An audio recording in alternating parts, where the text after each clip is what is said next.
Hello বিয়স, সবাই কেমন আছেন? আশা করি ভালো। আবারও নিয়ে এলাম আপনাদের রিকোয়েস্টেড ভিডিও ছবি এডিটিং।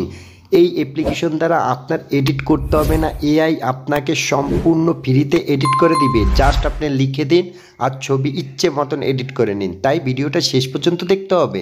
আর আপনাদেরকে রিকোয়েস্ট থাকবে, যদি আপনি আমার চ্যানেলে নতুন তো করে থাকেন, এরকম ইন্টারেস্ট ভিডিও পেতে অবশ্যই চ্যানেল সাবস্ক্রাইব করে অল নোটিফিকেশন অন করে রাখুন। সো আর দেরি নয়, তাহলে মোবাইল স্ক্রিনটি লক্ষ্য করুন। এই কাজটি করার জন্য গুগল প্লে স্টোর অ্যাপটি ওপেন করুন। একটা ছোট্ট অ্যাপ্লিকেশন আপনাকে ইনস্টল করে নিতে হবে। এই যে দেখুন অ্যাপ্লিকেশনটি, মোবাইল স্ক্রিন লক্ষ্য করুন, আমি দেখিয়ে দিয়েছি। এই যে দেখুন এই অ্যাপ্লিকেশনটি HYPC। এই অ্যাপ্লিকেশনটি অটোমেটিক ভিডিও এআই, এটি এডিটিং সেরা একটি অ্যাপ্লিকেশন। জাস্ট আমি এই যে দেখিয়ে দিয়েছি এই অ্যাপ্লিকেশনটি ইনস্টল করুন। হ্যাঁ বন্ধুরা, এই অ্যাপ্লিকেশনটি আমি আগেই ইনস্টল করে রেখেছি, জাস্ট আপনাদের ওপেন করে দেখাবো। হ্যাঁ বন্ধুরা, এই যে দেখুন আমার এই অ্যাপ্লিকেশনটি জাস্ট ওপেন করার সাথেই এই জায়গায় এই যে দেখুন পারমিশন চাবে, আপনি অ্যালাউ করে দেন। হ্যাঁ বন্ধুরা, আপনারা অনলাইন বিষয়ে যে কোনো ভিডিও যদি দেখতে চান অবশ্যই আমাকে কমেন্ট করবেন। পরবর্তী ভিডিও আপনার কমেন্ট হিসেবে আমি আপলোড করে থাকবো। সো এই যে দেখুন আবার একটি পারমিশন এসেছে অ্যালাউ, জাস্ট আপনি এখানে অ্যালাউ করে দিবেন। এই অ্যাপ্লিকেশনে আপনার যতগুলোই পারমিশন আসবে আপনি অ্যালাউ করে দিবেন।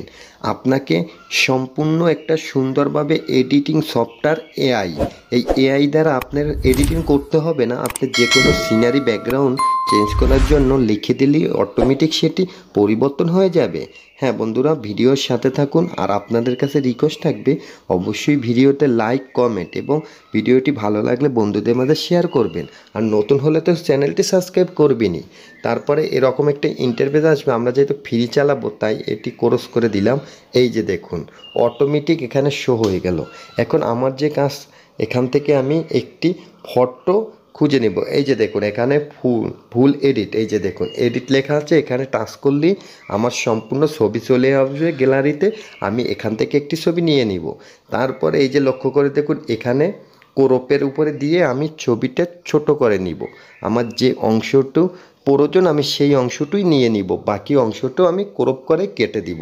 এখানে আবার দেখতে পারবে রেশিও, এই যে রেশিওগুলো দেখা যাচ্ছে না নিচে, 1:1, 1:2, 4:3।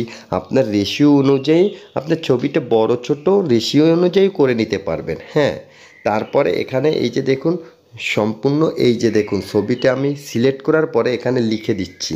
এই যে দেখুন আইফেল টাওয়ারের সামনে একটা চমৎকার ছবি সেট ব্যাকগ্রাউন্ড। এই যে দেখুন আমি এটি সেট করার সাথে একটু ওয়েট করতে হবে, এখানে একটু প্রসেসিংটা টাইম লাগবে, যেহেতু এটা ব্যাকগ্রাউন্ড রিমুভ অটোমেটিক করে নিচ্ছে। এই যে দেখুন আর কিছু সময়। হ্যাঁ বন্ধুরা, ভিডিওটা যদি কোনো অংশ ভালো লাগে অবশ্যই লাইক দিতে ভুলবেন না। আর যদি নতুন হন চ্যানেল সাবস্ক্রাইব তো করবেনই। এই যে দেখুন এই ছবিটা অটোমেটিক আইফেল টাওয়ারের সামনে সেট হয়ে গেল। হ্যাঁ বন্ধুরা, এরকম আপনি আইফেল টাওয়ার না, পৃথিবীর যে কোনো ব্যাকগ্রাউন্ড যে কোনো জায়গার লিখে দিলেই অটোমেটিক চেঞ্জ হয়ে যাবে। এটি আপনি একবার ট্রাই করে রাখতে পারেন। এই যে আমার আগের ছবিটি, এখন বর্তমান ছবিটি এটি। ভিডিওটি অবশ্যই ভালো লাগলে শেয়ার করবেন।